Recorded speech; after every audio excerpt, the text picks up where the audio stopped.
پہلے بچپن ہے، پھر آہستہ آہستہ جوانی کی طرف جا رہا ہے، پھر بڑھاپے کی طرف جا رہا ہے، یہ سارے آٹومیٹک منظر تیاری، میں اور آپ سارے جانا نہیں، جوانی رہ نہیں آئی پھر چلی گئی، اور ایسا آخر ہو رہتا جیسے درخت بوڑھا ہوتا نا، ہزار ہم چاہیں کہ نہیں پہلا ہی دور کیمرہ نہیں، فرشتہ موت کا چھوتا ہے گو بدن تیرا، تیرے وجود کے مرکز سے دور رہتا ہے۔ السلام علیکم ناظرین، مولانا محمد اسحاق مدنی رحمۃ اللہ علیہ پاکستانی تاریخ کے ایک معروف محدث، محقق، مقرر، ماہر اسم و رجال، علوم اسلامی کے انسائکلوپیڈیا اور وحدت امت کے علم بردار عالم دین تھے۔ آپ جون 1935 میں ضلع فیصل آباد کے علاقے چک جھمرا کے ایک گاؤں رڑا ٹالی کے ایک چھوٹے سے زمیندار میاں منشی کے گھر پیدا ہوئے۔ آپ نے ایک مذہبی گھرانے میں پرورش پائی۔ ابتدائی تعلیم قریبی گاؤں دیال گڑھ کے ایک پرائمری اسکول سے حاصل کی اور وظیفہ حاصل کیا۔ آپ کی ذہانت بے مثال اور حافظہ بے حد قوی تھا، جو چیز ایک مرتبہ پڑھ لیتے پھر کبھی نہ بھولتے۔ ساتھ ساتھ دینی تعلیم کا سلسلہ مولوی نور محمد صاحب کے ہاں جاری رہا اور عربی و فارسی میں مہارت حاصل کی۔ مڈل اور میٹرک گورنمنٹ ہائی اسکول چک جھمرا سے کیا اور وظیفہ حاصل کرنے کے ساتھ ساتھ بورڈ میں اول پوزیشن بھی لی۔ آپ کے علم اور ذہانت کا ڈنکا کم عمری میں ہی بجنے لگا۔ آپ نے مولانا امداد الحق دیوبندی سے صرف و نحو، فلسفہ، منطق اور دیگر فنون سیکھے۔ گورنمنٹ کالج فیصل آباد سے FA کا امتحان دیا اور گولڈ میڈل کا اعزاز اپنے نام کیا۔ آپ لڑکپن میں بھی سنجیدگی اور متانت کے پیکر تھے، لڑکوں جیسی شرارتوں اور کھیلوں سے اجتناب کرتے۔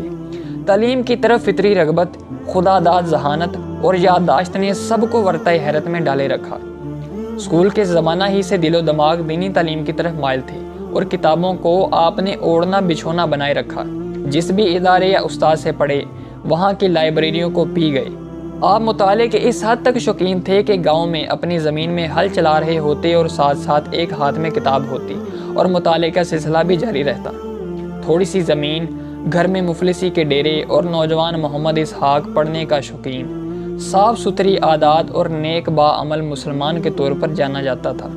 قریبی رشتہ داروں نے اسی بنا پر کہ لڑکا نیک ہے شادی کا اندیا دیا، چنانچہ آپ نے شادی کر لی۔ بیوی بھی اللہ نے صابر و شاکر عطا کی، روکھی سکھی جو ملتی کھا کے رفاقت نبھاتی رہی۔ نامساعد حالات بھی مولانا کے تحصیل علم دین کے شوق کے آگے دیوار نہ بن سکے۔ آپ احمدیوں کے متعلق فرسٹ ہینڈ علم کے لیے پیدل ربوہ جاتے اور مہینوں وہاں رہ کر ان کی لائبریریوں کو کھنگالتے۔ سرگودا روڈ فیصل آباد پر مولانا اسماعیل کے مدرسے میں فارسی پڑھاتے اور ان کی لائبریری سے استفادہ کرتے۔ وہ والد کے ساتھ کھیتی باڑی میں بھی ہاتھ بٹاتے رہے اور دینی کتب کا مطالعہ بھی جاری رہا۔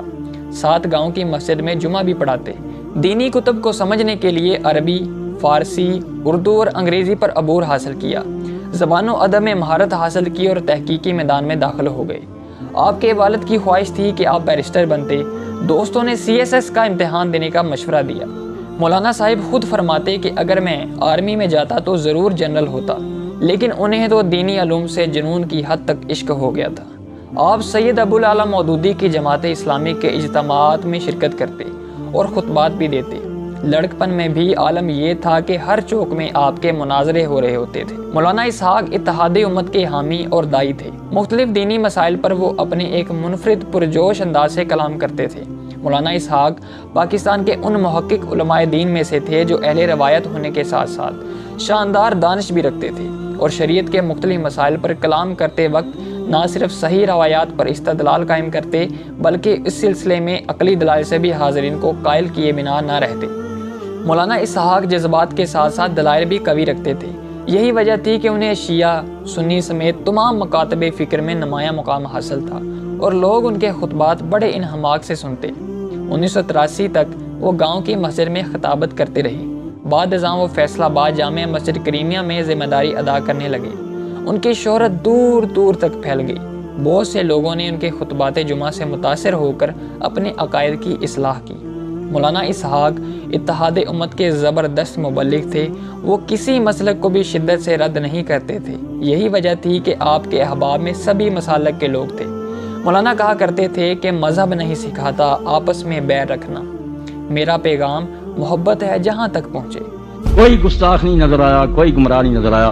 یہ لوگوں کی تنگ ظرفی اور دماغ کی تنگی ہے کہ اپنے گھروں میں بیٹھے ہیں کہ ہم ہی مسلم ہیں، دوسرے مسلم نہیں، سب مسلم۔ آپ اس کنویں کے مینڈک کی طرح نہ رہیں، نکلے اس کنویں سے، سمندر میں چلے جائیں، سب نظر آئیں گے کہ بڑے بڑے عالم ہیں، تہجد گزار ہیں، اولیاء اللہ شیعوں میں بریلویوں میں کوئی کافر نہیں۔ مسائل ایسے ہی کسی کو جب پہنچا بیچارہ سمجھ رہا کہ حضور نے یہی فرمایا، کوئی وہی نہیں آ رہی کسی کو، نہ حضور مل رہا ہے کہ فیصلہ ہو جائے کہ آپ نے رفع یدین چھوڑ دیا تھا یا نہیں چھوڑ دیا تھا۔ جن بیچاروں کو پتا چلا آپ آخر تک کرتے رہے، وہ اپنے باپ کی سنت سمجھ کر کرتے، انہوں نے کہا حضور کرتے رہے۔ اس لیے ناراض نہ ہوں، دل تنگ نہ کریں، ایک ہی سب میں کھڑے ہیں، آپ رفع یدین کر رہے ہیں وہ نہیں کر رہے، خوش ہو جائیں، آپ کا دل پھول کی طرح کھل جائے کہ یار ایک نمونہ حضور کا میرے پاس ہے، دوسری تصویر اس کے پاس۔ کوئی ناراض نہیں ہونا چاہیے، بلکہ اگر سفیان ابن عیینہ کی طرح کریں، میرا مشورہ یہ مولوی مان لیتے تو ہر عالم جو تھا وہ کبھی رفع یدین کرتا، کسی نماز میں چھوڑ دیتا۔ اہل حدیث بھی اسی طرح کرتے، جو بندی بھی اس پر آتے، اور اس سے کوئی اسلام نہ ان کا برباد ہوتا، حضور کی ساری سنتوں پر عمل ہو جاتا۔ دفاع اہل بیت میں ان کا کوئی ثانی نہیں۔ اسلامی تاریخ کے جاں گداز واقعات کو جس تحقیق سے حدیث کی روشنی میں انہوں نے پیش کیا اور مخالفت مول لی، وہ اپنا کوئی ثانی نہیں رکھتا۔ سارے مسالک کے لوگ دور دور سے آتے، خطبات سنتے، سوال و جواب اور فتاویٰ کی محفلیں ہوتی اور نماز ادا کرتے۔ مسجد کریمیہ کی 3 منزلیں تھیں، آپ کے آنے سے قبل ہی مسجد لبالب بھری ہوتی اور تل دھرنے کو جگہ نہ ملتی۔ مسجد چھوٹی، گلی تنگ، مگر مولانا کے معتقدین امڑ کے آتے اور مولانا کے خطابات سے علم و عمل کی ترغیبات لے کر لوٹتے۔ تادم آخر اسی مسجد سے جڑے رہے۔ مولانا کا ٹی وی پر نشر ہونے والا پروگرام فتاویٰ آن لائن ان کی شہرت اور لاکھوں مسلمانوں کی اصلاح کا سبب بنا۔ آپ نے تمام مکاتب فکر کے علماء سے مناظرے کیے اور آپ کے خلاف کئی سازشیں اور جان لیوا حملوں کی کوششیں بھی ہوئیں، لیکن آپ حق گوئی اور بے باکی کی زندہ مثال بنے رہے۔ مولانا اسحاق اپنی تقریر یا گفتگو میں پورے حوالے سے بات کرتے اور پھر اس پر ڈٹ جاتے، چنانچہ بعض علماء آپ سے نالاں ہی رہتے، تنقید بھی کرتے کہ مولانا اسحاق نہ پورے اہل حدیث ہیں اور نہ پورے شیعہ، نہ پورے بریلوی ہیں نہ دیوبندی۔ آپ معترضین کے اعتراضات کو کبھی خاطر میں نہ لاتے، حق اور سچ ببانگے دہل کہتے رہے۔ میں صرف یہ کہہ رہا ہوں کہ آپ چھوٹی باتوں کی وجہ سے اس رشتے کو نہ قطع کریں جس نے ہم کو جوڑ رکھا ہے۔ حضور کو ماننے کی وجہ سے ہم ایک ہے، اس پر کینچی نہ چلا، جو آپ کو ملتا آپ اس پر عمل کریں، دوسرے بھائی کو بھی جینے دیں، آپ دل کھلا کریں کہ وہ بھی الحمدللہ حضور کا طریقہ سمجھ کر رہا، میری اس کی کیا دعوت، بالکل خوش ہونا چاہیے۔ اس لیے اللہ کا خوف کرو، جو صدیوں سے مسلمان چلے آ رہے ہیں، ان کے باپ دادے لا اللہ پڑھتے، آپ ان کو قتل کر رہے ہیں۔ مسلم بنے، اور مسلم وہ ہے جو حضور کو اپنا آقا مانتا۔ بس ہم نہیں دیکھیں گے وہ کون سے فرقے کا، کس نسل کا، کس، ساری باتیں پاؤں تلے راؤنڈ ڈالیں گے جب اس نے کہہ دیا جیسا آقا کو تو مانتا میں بھی اس کو مانتا۔ ہمیں اس کے سوا کوئی شے نہیں چاہیے۔ در دل مسلم مقام مصطفیٰ آبروئے نام، یہ عبدالواحد صاحب ناظم ہونے کی وجہ سے کوئی حیثیت نہیں رکھتے، یہ کونسلر ہونے کی، میں مولوی ہونے کی کوئی حیثیت، کوئی میری شان نہیں۔ میری اور آپ کی سب سے بڑی عزت ہے کہ ہمارے سروں پر خاک ہے رسول اللہ کے قدموں، ہم حضور کے دامن سے چمٹے ہوئے ہیں۔ یہ اتنی بڑی دولت اللہ کی قسم جس کا ہم کوئی بدلہ ہی نہیں دیتے۔ اور میں نے دیکھا کہ اس بارے میں امت میں سے کسی نے کوتاہی نہیں کی۔ یہ ہماری بدقسمتی ہے کہ کچھ لوگ کہہ دیتے ہیں یہ وہابی اور اہل حدیث لوگ یا دیوبندی گستاخی کرتے ہیں، وہ کہتے ہیں بریلوی کر، جھوٹی بات۔ ان میں سے جس کا آپ پڑھیں گے آپ کو پتہ چلے گا کہ ان میں سے ایک سے بڑھ کر دوسرے سے زیادہ حضور کی عزت کرتا ہے۔ مولانا محمد اسحاق بہت عاجز اور صابر عالم دین تھے، سب سے خندہ پیشانی سے ملتے، علم اور زہد کی وہ جیتی جاگتی مثال تھی۔ مولانا ہر مسئلے کی صحیح بات کو جو قرآن و حدیث سے ثابت ہوتی من و عن تسلیم کرتے، مگر جہاں حدیث کے راویان میں جھول ہوتا وہاں صحیح حدیث کی تشریح کرتے اور اس سلسلے میں کوئی رعایت نہ کرتے۔ ہزاروں اشعار ازبر تھے۔ آپ فرماتے دین اللہ اور رسول پاک کے ارشادات کا نام ہے اور صحیح حدیث کے لیے مغز ماری کرنی چاہیے اور لوگوں کو درست بات بتانی چاہیے۔ کوئی مسلک بھی بنیادی طور پر غلط نہیں ہے، یہ اس کے علماء ہیں جنہوں نے لوگوں کو تقسیم کر رکھا ہے اور اپنی اپنی بھیڑوں کو رنگ لگا کر رکھا ہے۔ آپ کے نزدیک اہل حدیث کا وجود توحید باری تعالیٰ، بریلویوں کا عشق رسول، دیوبندیوں کا محبت صحابہ کرام رضوان اللہ علیہم اجمعین اور اہل تشیع کا وجود محبت اہل بیت کا امین ہے۔ اس لیے اللہ سارے مسالک کو زندہ رکھ کر ہر کسی سے اپنے دین کا مخصوص کام لے رہا ہے۔ اس لیے کسی سے نفرت نہ کرو، ہر کسی کے پیچھے نماز ہو جاتی ہے۔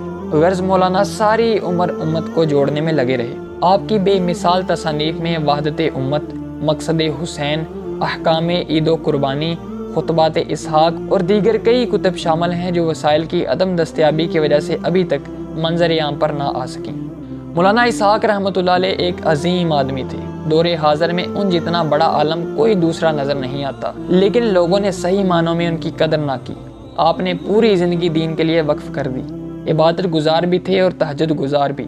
بوقت وفات بھی تہجد کے لیے بیدار ہوئے تھے۔